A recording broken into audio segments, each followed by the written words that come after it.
Alright gang, ça commence à vous tenter. Vous voulez filmer vos chasses, mais vous savez pas trop quoi aller vous chercher comme équipement. Je vais essayer de répondre à ces questions-là dans mon, ou plutôt mes vidéos que je vais faire là-dessus. Il y a trois types de caméras qui sont quand même principalement utilisées. Soit les action cam, les GoPro qu'on appelle. Il y a aussi les caméscopes et les caméras digitales, où ce que j'inclus les caméras hybrides sans miroir ou bien les DSLR qui sont avec miroir. Ceci dit, j'embarque là-dessus. Évidemment, chaque type de caméra, ils ont leurs forces, leurs faiblesses. Mais on va commencer par jaser de la GoPro. Pour que ça faire, j'irai chercher un modèle comme ça. Ben, c'est simplement si vous avez déjà un caméscope ou bien une caméra digitale. Ça vaut pas la peine d'aller s'acheter une GoPro comme caméra principale de chasse. Puis on fait toute cette gaffe-là. J'ai fait cette gaffe-là quand j'ai commencé à vouloir filmer mes chasses. Parce qu'on se dit, une GoPro, c'est compact, ça prend pas de place. Je vais pouvoir traîner ça sur moi, ça va pouvoir capturer mes moments de chasse.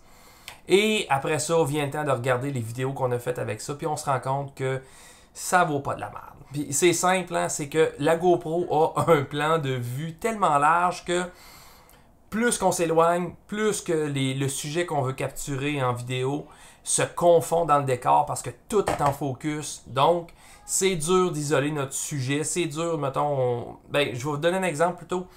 On voit souvent ça sur les réseaux sociaux, hein? On attache ça en dessous du gun, fait qu'on voit le canon. Je fais ça. On voit le bout du canon se promener dans le bois. Un moment donné, whoop, ça fige. Le canon, il pointe quelque chose, il tire. On sait même pas ce qu'il a tiré parce qu'on n'a pas eu le temps de le voir. On sait même pas s'il l'a pogné. Si on l'avait vu, on sait même pas s'il l'avait pogné. Tout ce qu'on sait, c'est que le gars, il a tiré, that's it, that's all, puis ça se promène dans le bois. Donc, ça fait pas des vidéos très intéressantes à partager au monde. Peut-être pour des souvenirs personnels, ça peut faire la job, mais sinon, si vous voulez être un peu artistique au niveau des vidéos de chasse, oubliez la GoPro comme première caméra à tout. Une caméra plutôt à tout faire là, pour vos vidéos. Puis sinon, l'autre point négatif que je vais vous donner sur la GoPro, c'est l'audio. L'audio de ça, c'est pas vargeux, puis encore moins si on la met dans son petit scaphandre pour la mettre en dessous de l'eau. Mais l'idée, c'est que l'audio est correct, mais sans plus. Puis si vous achetez le kit pour mettre un micro là-dessus pour avoir un audio encore de meilleure qualité, c'est un peu inutile parce que le micro, il est comme plus gros que la caméra. Donc ça fait comme casser un peu le but de s'acheter une GoPro pour être subtil et compact, traîner ça dans le bois. Mais quand même, il y a des bons côtés là-dessus parce que la GoPro, j'aime ça la comparer à un excellent accompagnement d'un souper. Tu sais, ça fait que le souper est encore plus sa coche quand l'accompagnement il est hot. Anyway, qu'est-ce qu'on peut faire avec ça comme accompagnement? C'est simple. La première des choses, c'est pour ceux qui vont chasser à l'affût, ils vont être capables de mettre la GoPro attachée sur un arbre ou à quelque chose, peu importe quoi, puis la pointer où est-ce qu'ils vont prévoir que le gibier va se trouver. C'est un peu dur à dire, mais à quelque part, au dindon, on peut pointer ça sur nos decoys. Pareil pour le chevreuil, on peut le mettre aussi sur le tas de pommes. Pour l'ours, on le met sur la bête. Pour l'orignal, j'ai aucune idée, je le chasse pas. Mais on est capable de quand même la rapprocher de l'action, ce qui fait en sorte que les images qu'on va capturer avec la GoPro vont être intéressantes à partager sur les réseaux sociaux. Et on peut partir ça à distance, bien sûr. Donc, dépendamment de ce que vous avez, je vous conseille fortement d'y aller avec GoPro et leur dernière manette qui disent la remote, la smart remote. J'ai été chercher jusqu'à 125 pieds de distance pour partir ma caméra. C'est vraiment intéressant, tandis qu'avec mon téléphone intelligent, j'ai été chercher quoi, 20 pieds, gros max, 25 pieds. Mettons que ça peut avoir un gros impact dépendamment du gibier que vous chassez. À part ça, qu'est-ce qui est le fun avec la GoPro? C'est, je vais vous dire, les selfies. C'est simple, vous voulez rajouter des images intéressantes à votre vidéo de chasse. Vous êtes capable de la pointer sur vous en train de traverser un ruisseau, en train de traverser quelque chose d'intéressant qui mérite d'être pris en vidéo. C'est simple, vous la pointez sur vous autres, que ce soit attaché sur votre arme à feu ou juste avec le stick selfie. Vous arrivez sur le top d'une montagne, un beau panoramique à filmer. Vous êtes capable de le prendre en vidéo ou vous prendre en vidéo avec le panoramique. C'est plein de choses qui est le fun à faire avec ça, qui est plus compliqué avec un caméscope si on veut ou une caméra digitale, dépendamment des objectifs qu'on a. Et sinon, dernière chose qui est intéressante avec cette caméra-là plutôt, c'est les timelapses. Tu sais, les timelapses, là, c'est comme les séquences de photos prises à intervalles X que toutes mises ensemble vont donner une vidéo. On voit ça sur les nuages, pas les nuages, ben oui, les nuages en fait dans le ciel, mais surtout la nuit avec les étoiles, la lune qui traverse. J'ai mis ça sur le bord d'un lac quand il annonçait de la neige, donc on a vu le lac se remplir de neige one shot. C'était quand même sweet comme petit add-on, donc c'est un excellent accompagnement qui rehausse la saveur de votre vidéo, on va dire ça de même. Fait que sinon, je pense avoir fait le tour. Oui, c'est vrai, dernière chose, bien évidemment, c'est des caméras qu'on peut mettre aussi sous l'eau, ce qui donne aussi d'autres points de vue intéressants qu'on peut aller chercher, qui donne une petite touche artistique également à notre vidéo. Évidemment, celle-là, ça prend son petit habit de scaphandre pour aller en dessous de l'eau. Mais sinon, tu sais, j'ai des caméras un peu plus comme la 7, où ce que la caméra elle-même devient à l'épreuve de l'eau, plutôt waterproof, qu'on est capable de mettre ça dans l'eau et pas être stressé que la caméra meurt, mais évidemment, il faut fermer toutes les petites portes qu'il y a là-dessus. Ceci dit, ça fait le tour des caméras GoPro. C'est pas le top, je vous le dis, pour commencer à faire ça. Puis c'est facile de tomber dans le panneau, de se dire c'est compact, je vais pouvoir traîner ça sous moi, puis ça va faire la job. Jusqu'à temps qu'on l'achète, qu'on se rende compte que c'est un peu plus plate.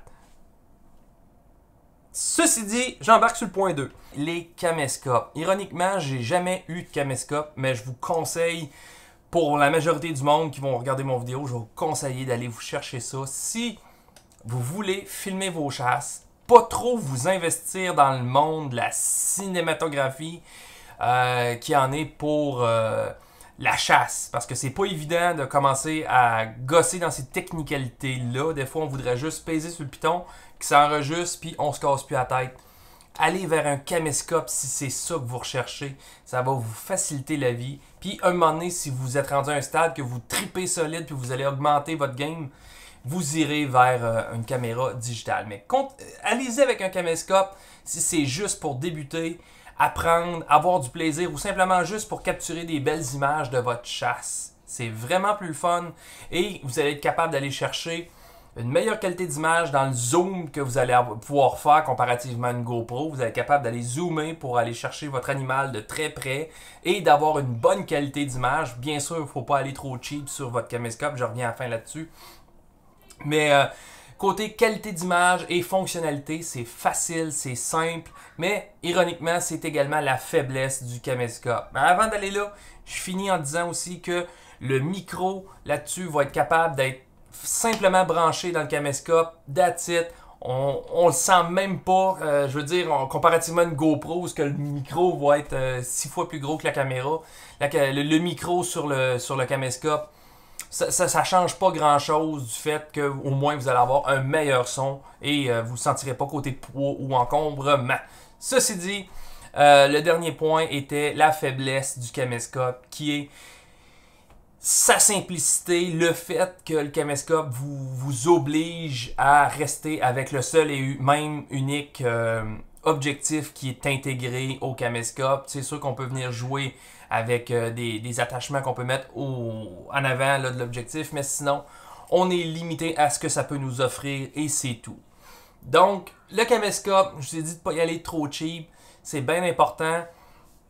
C'est pas le temps d'aller chercher quelque chose qui vaut 100$ sur Amazon parce qu'il y a comme plein de bons reviews puis ça va faire la job. Allez chercher quelque chose qui a fait ses preuves, puis allez chercher un caméscope qui est, je vais dire tropicalisé, qui appelle là, dans certains modèles de caméra, mais qui est waterproof. Ça veut dire ça, là, c'est que s'il se met à mouiller, vous n'aurez pas besoin d'avoir les deux jambes molles parce que là, votre caméra était. Faut vous aller la recouvrir ou quelque chose. C'est pas grave, même s'il mouille dessus. Elle est à l'épreuve de l'eau. Ça ne veut pas dire de la fourrer dans le fond d'un lac. Ça veut juste dire de ne pas stresser. S'il se met à pleuvoir, la caméra va faire sa job et elle est à l'épreuve de la pluie. Donc, ça fait le tour des caméscopes. Allez-y pas trop cheap. Puis, allez-y vers un caméscope si vous planez pas vraiment vouloir vous investir à fond dans le monde de la cinématographie chassiale. Mais ça n'a pas d'allure. Allez-y pas avec un caméscope. Allez-y pas avec une caméra digitale si vous voulez vraiment avoir quelque chose de simple. Ceci dit. Alright, Alright, donc les caméras digitales à cette heure. Pourquoi est-ce que je vous en conseillerais d'aller vers là? C'est simplement si vous voulez aller vraiment, mais vraiment à fond dans la création de médias, dans la création de vidéos pour la chasse, ou plutôt de vos chasses. La caméra digitale, là, son point fort, c'est sa complexité, c'est le fait qu'elle est polyvalente. Présentement, je suis en train de filmer le vidéo auquel je vous parle, là, avec un objectif 12-60. Le 12-60, ben, c'est un agrandissement de 12 mm jusqu'à 60. Ici, j'ai un objectif qui passe de 45 à 150. 45-150, bien évidemment, si je pogne l'objectif que j'ai là, puis je fourre lui dedans, puis je me filme, vous allez probablement me voir à le bord de la narine, puis un 3-4 poils de barbe. Évidemment, je ne prendrai pas ça pour faire cette vidéo-là, mais pour filmer quelque chose qui est à ma bête, un ours qui arrive, ben je vais être capable de prendre l'ours en vidéo, zoomer sur l'ours, peu importe ce que je vais faire, je vais être en contrôle de ce que je vais vouloir utiliser comme lentille, bien sûr, mais ce que je vais vouloir faire comme contenu. Il y a d'autres lentilles qui s'appellent aussi des macros. On est capable d'aller chercher de proche quelque chose d'extrêmement petit. On peut aller voir c'est quoi les espèces d'affaires fuckées qu'il y a dans les yeux des mouches. Mais avec une lentille macro, on est capable d'aller chercher d'autres types d'images qui, agencées dans le reste de notre vidéo, va faire en sorte que ça va être wow.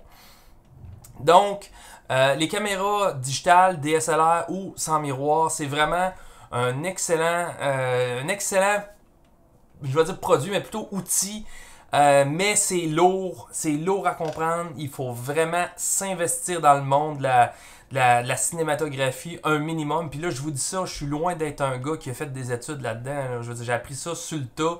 Puis avec essai et erreur, puis je me considère pas vraiment comme un professionnel. Là. Je fais ce que je peux avec ce que j'ai appris. Puis c'est tout. Mais il reste que la caméra digitale, j'ai aucun regret d'avoir acheté ça parce que je m'investis à fond, je me donne la peine d'en apprendre à chaque jour. Je m'en vais gosser sur YouTube pour le fun. Je vais regarder des reviews de certaines lentilles, je vais regarder des façons de filmer. Peu importe, il reste que ça demande vraiment ça demande du temps et de l'investissement, une caméra digitale. Puis il faut faire le discernement aussi entre je veux chasser et je veux filmer mes chasses. Filmer ses chasses vous donne une petite béquille de plus que chasser simplement.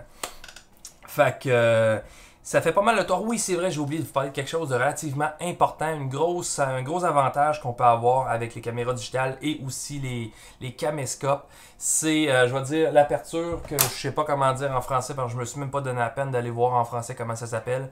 Mais l'idée, c'est l'iris qu'on a dans notre objectif. Donc, l'iris, qui veut dire que plus qu'on le ferme, moins qu'il y a de lumière qui rentre, mais plus qu'on l'ouvre, plus qu'il y a de la lumière qui va entrer dans l'image. Donc, en d'autres mots, on est capable d'avoir d'excellentes images tôt le matin quand il n'y a pas beaucoup de lumière, contrairement à ce qu'une GoPro va pouvoir nous donner, ou ce que ça va être hyper limité parce que tout est extrêmement petit là-dedans. Donc, ça ne sera pas capable d'avoir de belles images tôt le matin lorsqu'on n'a pas vraiment beaucoup de lumière encore naturelle, bien sûr.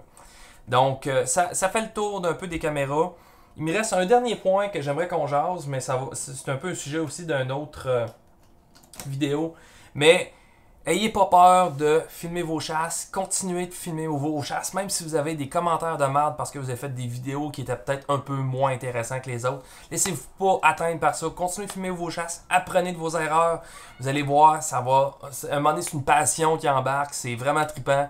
Puis, je veux dire, depuis que j'ai commencé à faire ça, là, à chaque jour, je trippe solide à vouloir essayer de prendre des nouveaux plans de vue pour mes chasses et ainsi de suite.